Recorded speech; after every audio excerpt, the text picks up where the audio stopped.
Good morning, everyone. Now, glad all of you could show up, could actually wake up and join us. Thank you very much. My name is Dean Tan. A lot have happened since the last 12 months. I'm no longer the Deputy Director of an infrastructure group.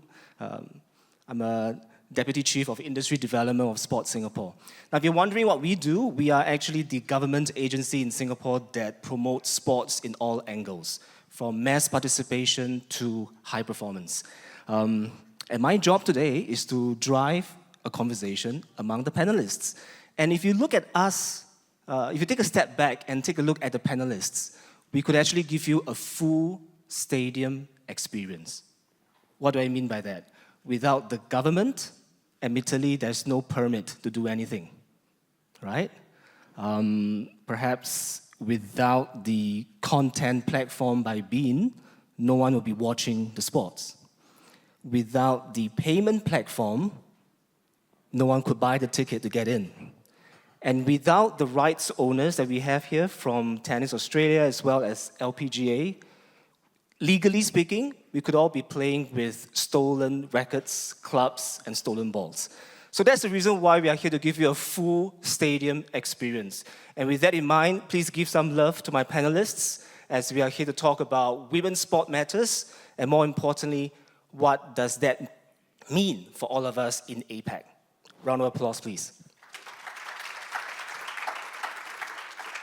So let's get started. Let's get them to warm up. Quick round of introduction, shall we? First of all, give us your name, where you're from, favorite sport to watch, and favorite sport to play. We'll start with Aisiri from MasterCard. Sure. Hi, everyone. My name is Aisiri Rai. I am the Regional Head of Sponsorships for MasterCard Asia Pacific. I oversee the sponsorship properties across our region, as well as manage it on behalf of our region for our global properties. In terms of favorite sport, I guess that's tennis. I do have a background as a WTA player. I wish I could play it more, so if I did have that option, it would probably be tennis again. That's good to hear. So I'm Belinda Stevenson. I head up our new partnerships at Tennis Australia, so responsible for bringing in new sponsors, everything from grassroots all the way through to the elite part of our game, which is the Australian Open.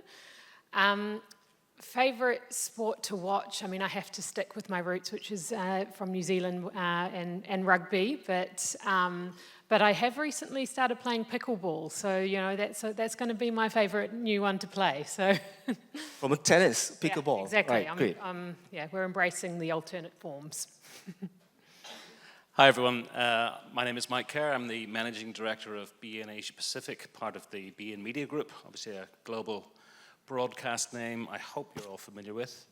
And so we're at the coalface, really, from a sports perspective. We're the ones really engaging with fans and serving the fans and ensuring that revenues come downstream to the rest of the industry. In terms of sport, rugby and golf, from a playing perspective, transitioning or have transitioned from rugby to golf because of my age. But obviously still very much engaged in the sports world. Thanks, Mike.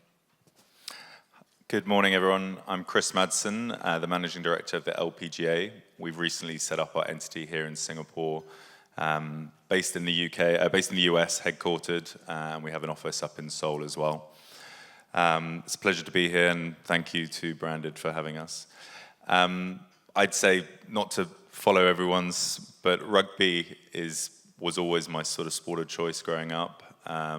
Big shout out to the England women's rugby team who've just brought home the World Cup. For those of you who managed to watch any of that on TV from here, it was a fantastic event to see and amazing to see the amount of people in the stadiums and show how much love there is for that game and for women's sport. There was fantastic to see. In my new venture within the LPGA, golf is probably the sport that I would say I would like to play more now, and I'd welcome anyone to say if they'd like to give me any tips. I'd happily take them.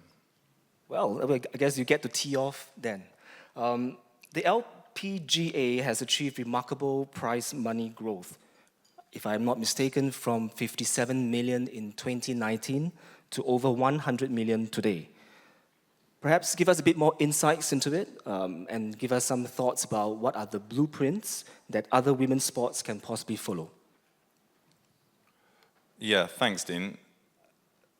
The growth that absolutely is there and is continuing to grow at the moment. We're seeing a lot of demand for the events on the LPGA Tour. You know, we're the oldest women's sports league in the world, 75 years old this year. And we're definitely at a point in time where we're looking to really push on and grow that and become a stronger sports property. I think that the purse increases are not a surprise to us. We certainly think that the product that our members, our professional players are showcasing on the course is second to none. And actually, I sit here in a very, very fortunate position in that we have amazing professionals. And really the job is more on how we can elevate them, put them into the right position in terms of creating iconic events in fantastic countries and cities and courses around the world, and how we can ensure that we elevate the players themselves in terms of who they are and how we market them and grow the fans of the LPGA as well as the players themselves. Well, I guess you have been, if I look into APAC specifically, you have recently expanded in Korea, or whether you have been doing well in Korea, Japan and China. What makes these markets different from the traditional golf markets that you are familiar with? And what could be your next move in the region? Well, Korea traditionally has been, or historically has been, a very strong market for the LPGA. It's the first market in Asia where we saw real growth in talent.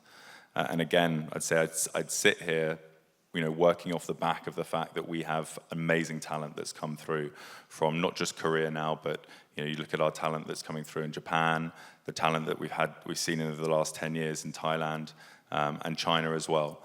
So we're very, very fortunate. I'd say that we're probably the most global when it comes to where our talent is from.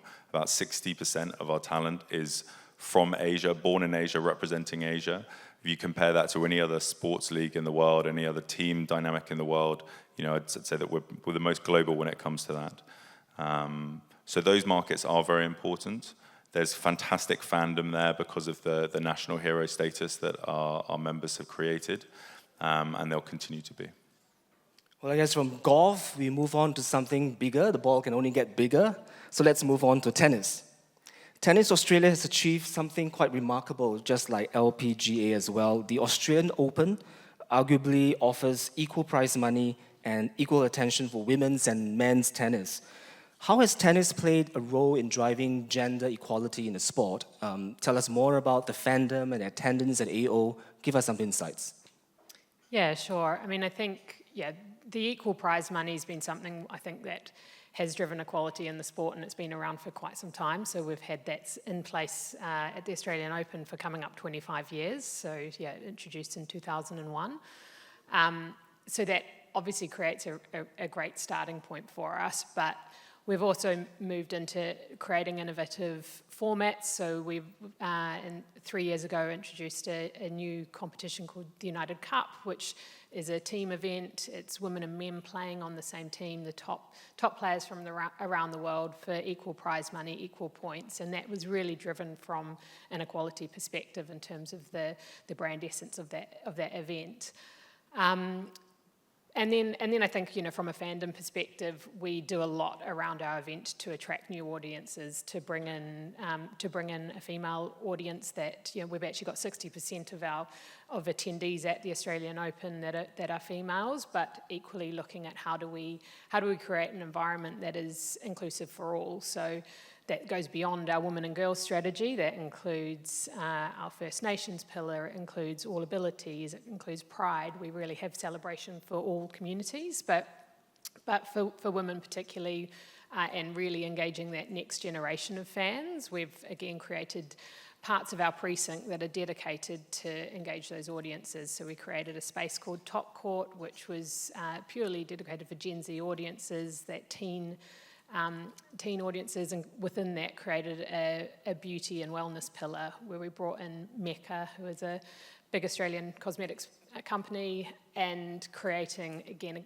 really great experiences that we saw young girls and mothers coming on site, who may not have otherwise bought a ticket to come into the tennis. So really trying to expand our audiences from that perspective, as well as the new formats of the game. Are there any specific lessons that you can share in terms of maintaining this kind of momentum, I guess, from grassroots to elite, especially among the women tennis players? Yeah, I mean, again, we've been fortunate enough to get some great funding behind us in terms of some of the new initiatives that really enhance that pathways. We've got a 12 million grant from Australian Sports Commission that has enabled us to create some new products. So we've got our No Limits Girls Squad, which is about engaging 8 to 10-year-old girls in a safe environment where they feel welcome, they can create friendships, they can engage with the game. We've also got a part of our program which the insight has been around people dropping out of the sport. So that typically happens around the teens years where, the 13 to 18-year-old girls, we see a drop-off in participation. So again, that part of the program is around creating leadership opportunities, ways to engage, keep them in the sport. So, and then that then also goes to the top end of the game through our coaches program. So again, trying to increase the number of female coaches that we have to show them as role models for the young participants. So it is really a sort of full pathway through to try and keep the female participation growing and strong, and ultimately, we want to see more top players, more Ash Bartys in the world. I mean, I'm looking at Isiri. I'm sure a lot of what Belinda had shared must have resonated with you tremendously as a former WTA player. And now MasterCard is actually the title sponsors behind many key sporting experiences. If I'm not mistaken, in 2026, you just clinched a deal to change the name from McLaren F1 team into McLaren MasterCard F1 team. Give us some thoughts behind all these sponsorships that MasterCard is driving. Sure. I mean, I think MasterCard is obviously trying to position ourselves as like a top 5 brand, right? Where we're looking at leveraging trending passions and being able to use them for incremental value to tie into our payments. But just one thing to touch on that Chris had mentioned, the Women's Rugby World Cup final, right? When we're talking about women's sports over here, we just sponsored that over the weekend, and the finals actually turned out to be the second highest ticketed event in rugby across men's and women's. So in fact, it was about 82,000 tickets sold, I believe, in the finals in comparison to the highest rugby male match, which was 82,900.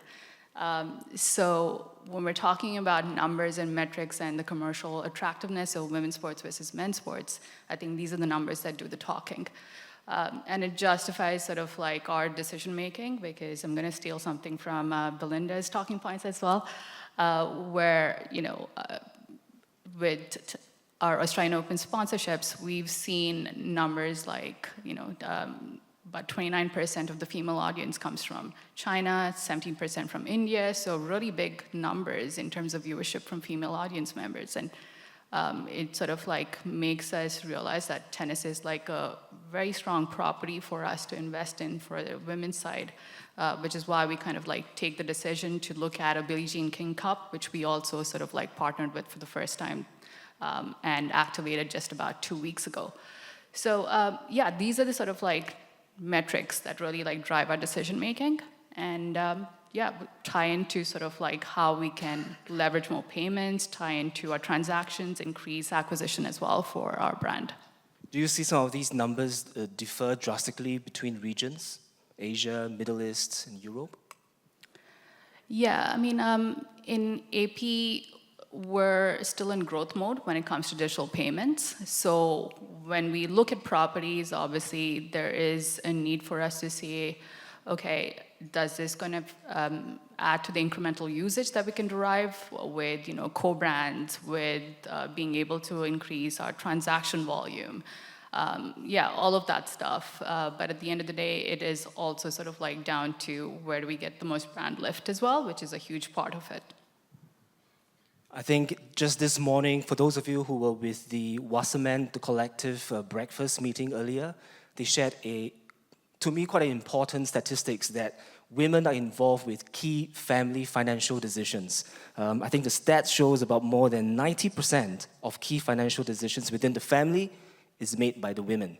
So I'm sure that must be, again, music to the MasterCard's ears, who your target audience would be, and how sports can be used to leverage on all this, on reaching out to all this target audience.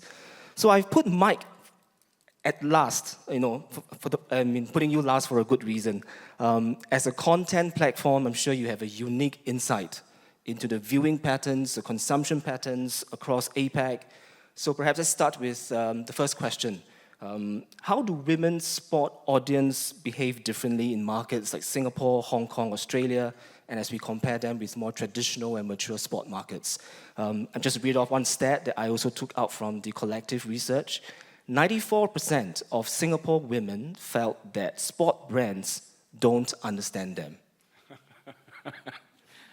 Okay. Okay, but to answer your first question, Sure. Look, I think traditionally female athletes in individual sports, tennis, golf, athletics, Olympic sports, for example, have always excelled. So we've always had women at the very highest level inspiring the next generation. And that is very true in the more developed, from a sports perspective, markets, the more traditional markets, the US, the UK. And we see that across stats in terms of viewership, etc. But we're also seeing now growth in sort of less traditional female sports, particularly team sports. And if I just take the thread of the Women's Rugby World Cup, which was broadcast on beIN Sports in the Asian region, so thank you for tuning in. But in the UK, not only was it the second highest ticketed event, it was the highest rated rugby match in the UK, outrating all of the men's games. It brought in 5.8 million just for the final, about 12 million over the entire tournament. We see examples in the US, for example, the NCAA women's basketball final, for the first time ever this year, outrated the men's NCAA final. So we're seeing, examples where women's sport in, I guess, less traditional sporting genres are now coming to the fore. So there is growth in that non-traditional, in particular team sport, across football, across rugby, motorsports. And so we're really sort of leaning into that. And we do see that reflected somewhat, certainly in audience, traditionally in our tennis audience, particularly in Grand Slam events.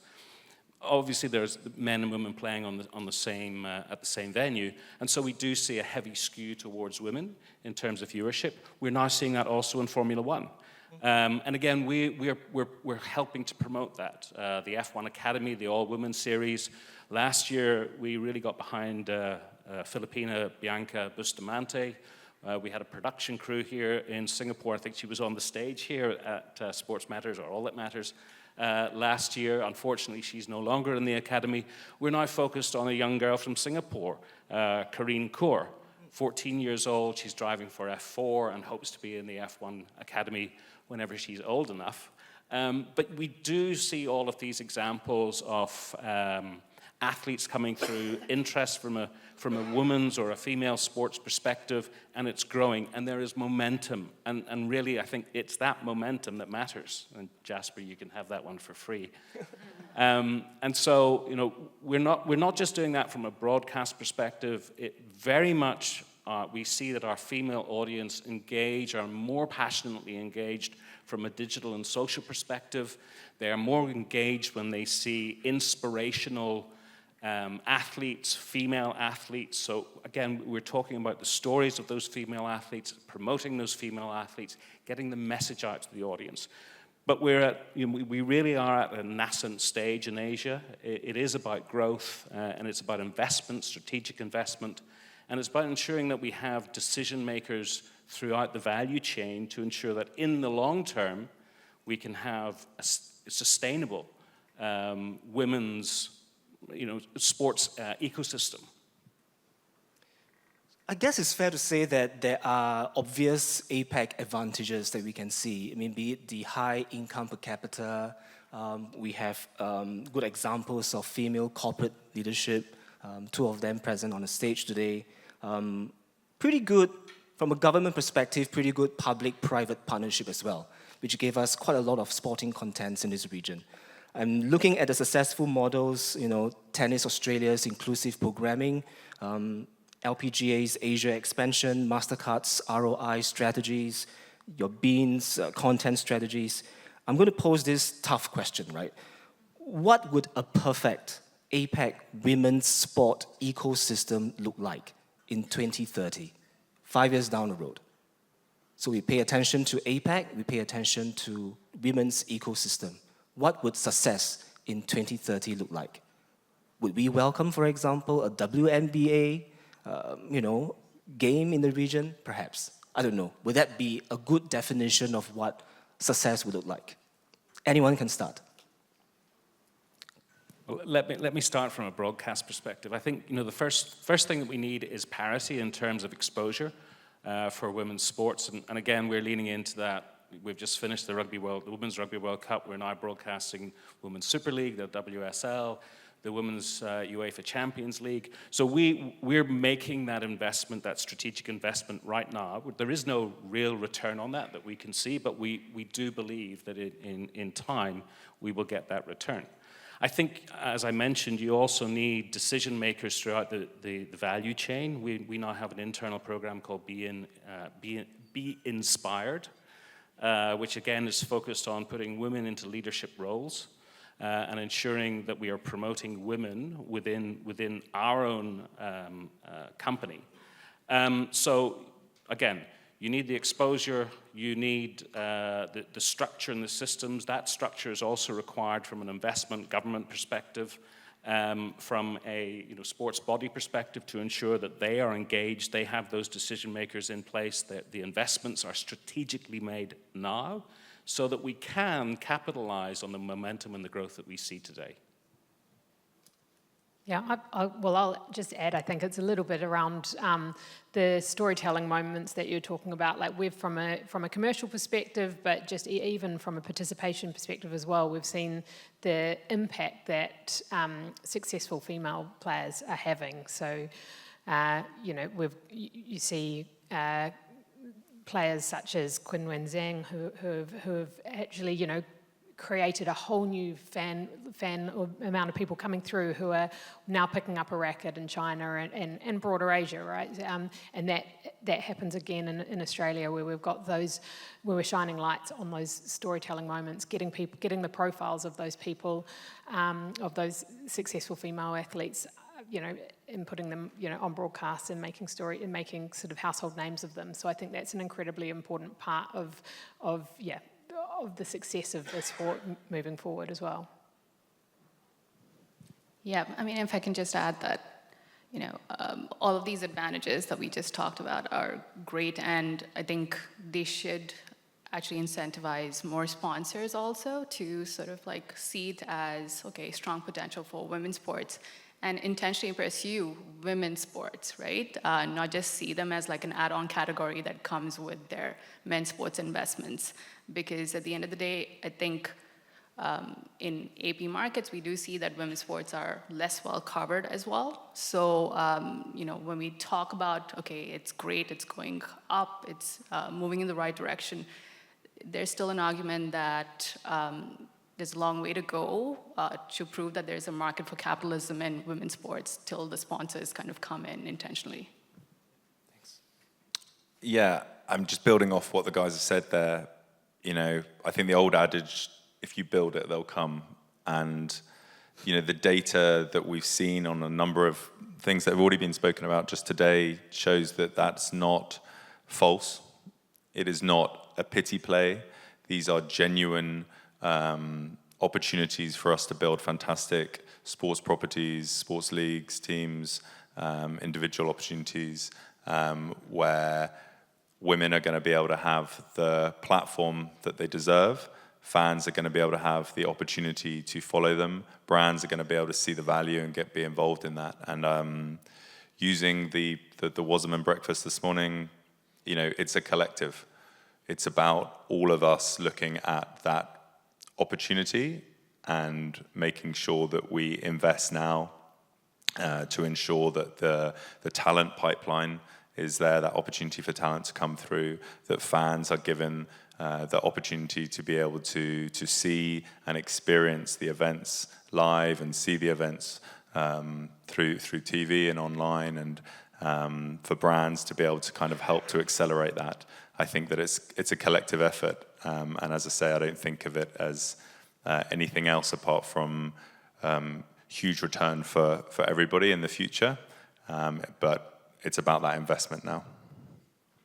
And if you can share some house-proud data here. So Sport Singapore, we also administer the National Sport Participation Survey.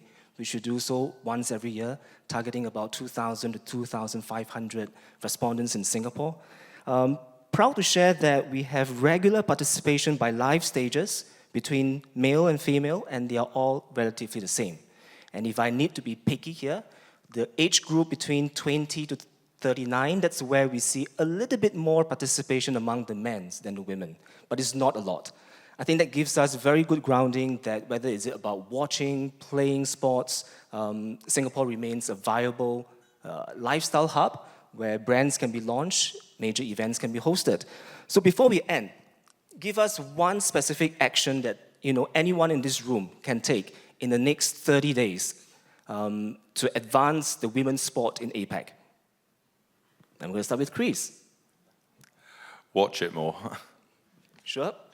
That was my answer. Obviously. On beIN. Anyone? Mike or Belinda? I mean, again, it really is watch it more, but I think, spread the message, right? Be a preacher. Let's ensure that women's sport gets the audience that it deserves, the environment that it deserves, the support that it deserves, and continue this growth, continue this momentum. Thanks, Mike. I mean, for me, so I'm a mum. In the weekend, we took our kids to an AFLW game. For me, they idolise those female players as much. It was a grand final the day before, filling a MCG of 100,000 people. Snoop Dogg was playing.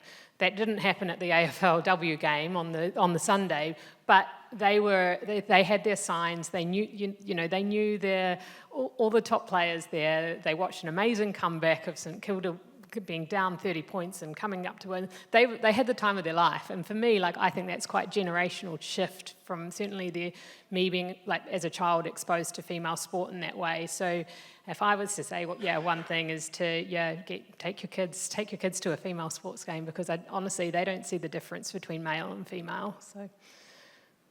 Yeah, I'll probably be just reiterating this, but don't just cheer from afar. I think more male allies to also watch, attend, buy merch, follow them online, all of those things. I mean, I guess at the end of the day, just turn good intent to actual impact to change the system too.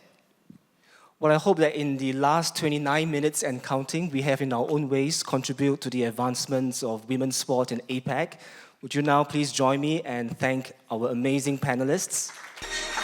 And perhaps being the second panel of today, we can proudly say that we're among the top 2 favorite panels of today.